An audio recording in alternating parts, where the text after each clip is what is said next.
in magazines, we went through editorial cycles. So there'd be busy times of the month where we were getting stuff ready for the printer, and then there'd be quieter. There was never a quiet time. But I probably was always at least 6 to 8 weeks delayed in reading those emails.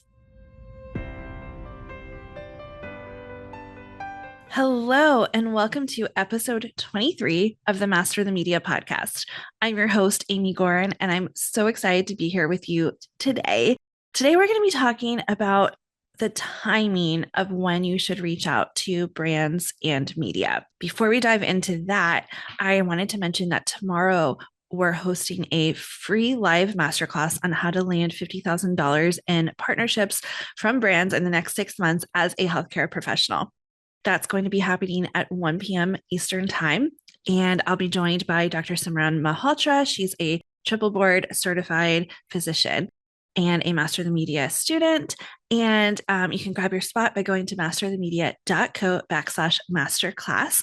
If you are listening to this after the masterclass has happened, no worries. Go to that URL and you'll get the link to get the replay.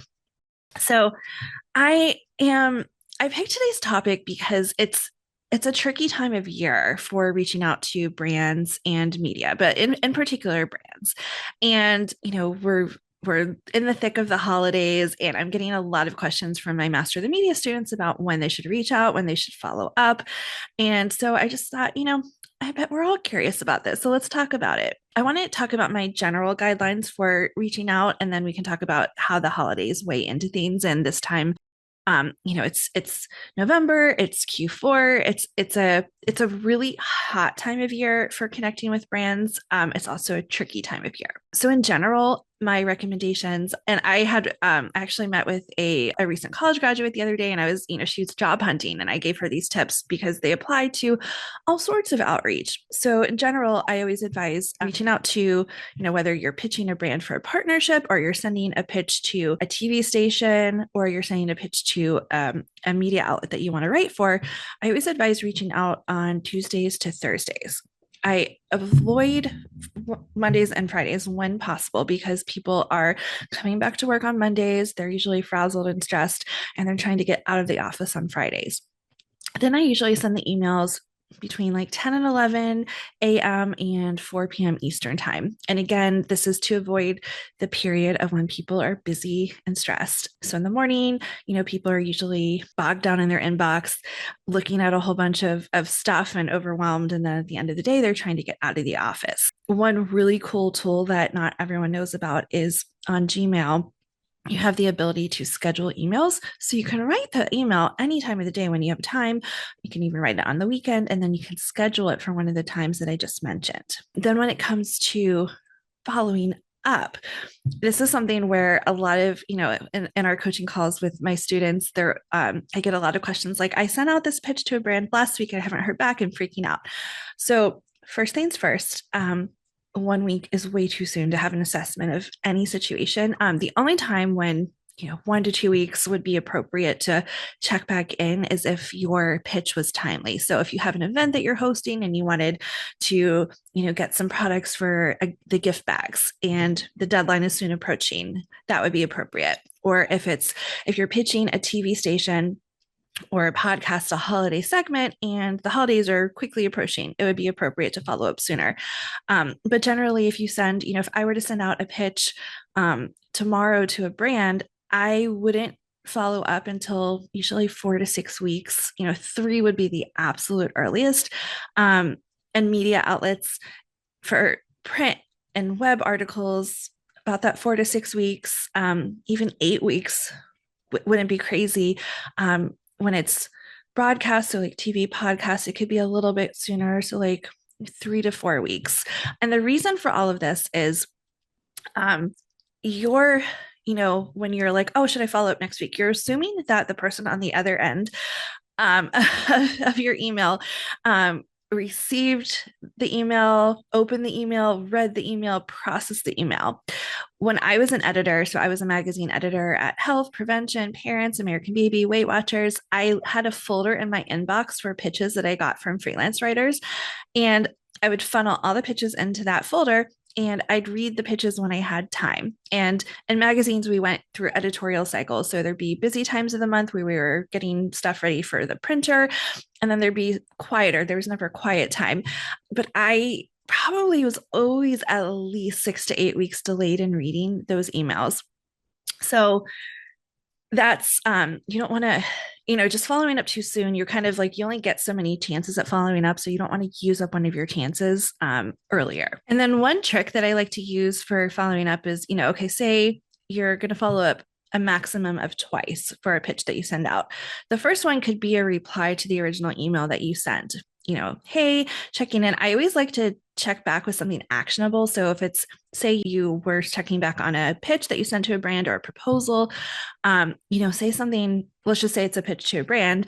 The actionable thing to say would be, hey, just checking in. I wanted to see if you'd like me to put together a proposal on what we talked about. And that's more actionable than saying, hey, just checking in.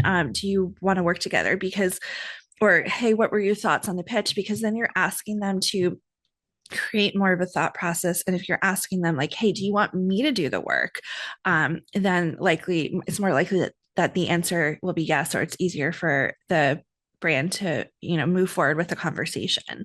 The same things, if you're kind of like waiting, if the brand was like, yes, we definitely want to work together, we just you sent them a few packages and they didn't get back to you with which one they want to go forward with, you could respond with, hey, do you want me to put together a contract for one of those packages? And then you're giving them something actionable. They can hopefully get back to you and say, yes, we want to go with package B for $10,000.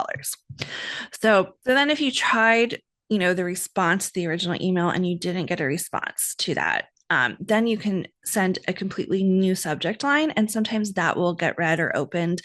Sometimes, just certain subject lines might trigger the person to be like, oh, that's spam, or that's not important, or that's not something I need to see. And then you send a new subject line and they're like, oh, this is actually something I need to open and read and consider. Now, I want to talk about this time of year specifically because I love Q4 for so many reasons. In the months, in like October, November, December, brands are not only, figuring out, okay, we have leftover budget. We have 10,000, we have $20,000 left in our brand partnership dollars, and we need to spend them, because a lot of times what happens is if the brand doesn't spend those dollars, they don't get that money in next year's budget. So it's a really good time, especially if you have an existing partnership with a brand, to kind of say like, hey, is there anything I can do for you? Or like, here's some ideas for what we can do in these last months of the year. And a brand is a lot of times, not all the time, but the brands are more likely to say yes. Of course, some brands have already spent all their budget by October, so there's that. And then also, a lot of brands are planning for how they're spending their 2026 budget. So a lot of times we get into 2026, and some brands have already figured out how they're allocating their budgets, at least for the first few months, maybe the first 6 months. Of course, that would assume that a brand operates on a January to December calendar. Some brands operate on different kinds of years, where like if it's a crop and the crop is harvested in August, their financial year might start in August. But we're talking about the bulk of brands. But it does get tricky this time of year because we have all these holidays, right? So, when it was Thanksgiving week, I told people, well, this is the week where it's the exception, where the only day that I would say that you could send a pitch out or follow up would be Monday. I have to tell you, though, I had pitches to send out. I even had brands like that were waiting on proposals, and I have a lot on my plate right now. I wanted to spend time with my family. And I also thought, there's very little likelihood of this being processed by the brand. Like it might be received and read, but I don't know that it'll get to the next decision maker. So I ended up just telling the brands that I had proposals in the works with, like, hey, I will get back to you right after Thanksgiving. But Monday, like that particular week, Monday was like probably the only day where people are really working. And then when you get into the months of December, you have those first 3 weeks of December, which are kind of fair game. Same rules apply. Tuesdays through Thursdays, the middle of the day pitching. And then you get into the holidays. I just really wouldn't send anything out into the universe for pitches unless it's requested by a brand. If a brand's like, hey, we want a proposal by the end of December, by the end of the year, by all means get it to them. But I wouldn't send out anything new or do any follow-ups the last 2 weeks of December. Then when you get into January, because we have January 1st, this year it falls at the end of a week. So kind of when you get into that first full week of January, those, this kind of the normal process of Tuesday through Thursday are fair game again.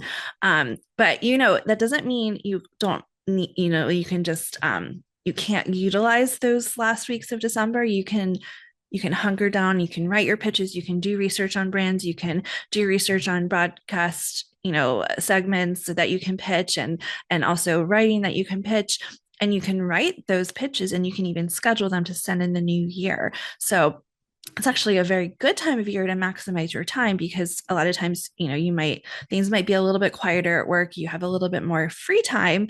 And so you can get ahead on the pitching process for 2026. So I hope those tips helped you. I can't wait to hear what happens for you guys putting out all these feelers out into the world. And as a reminder, if you want to join us at tomorrow's free masterclass on how to land $50,000 in brand partnerships in the next 6 months as a healthcare professional, go to masterthemedia.co/masterclass. Also, if you're listening to this after December 3rd, when the masterclass is taking place, go to that URL and you'll get the replay for free.